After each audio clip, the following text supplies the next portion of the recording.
Hello, in this video I'm gonna show you how to add an admin role on your Discord server. So what you need to do is click on the server name at the top and then go to server settings. Now over here switch to roles.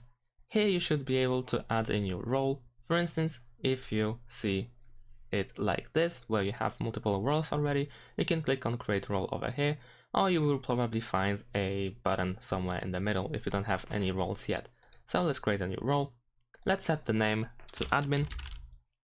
And now let's go to permissions and scroll all the way down to find administrator option over here in advanced permissions. Set this on, and by doing so you will give every permission that is on the server, and then let's press save changes.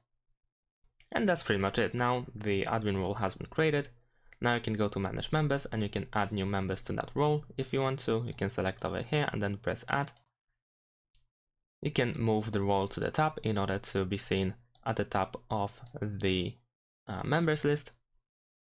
And you can go to display once again and you can set a new color for the role. Over here, if you click on this field, on this box, you will open the color picker and then you should be able to use any specific color that you want to. After that, you can once again press save changes.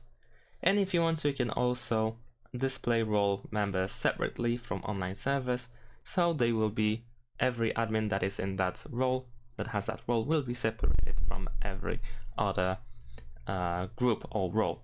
So let's do that. And if you want to, you can also allow your server members to mention the role. And that's pretty much it. Remember to always save changes.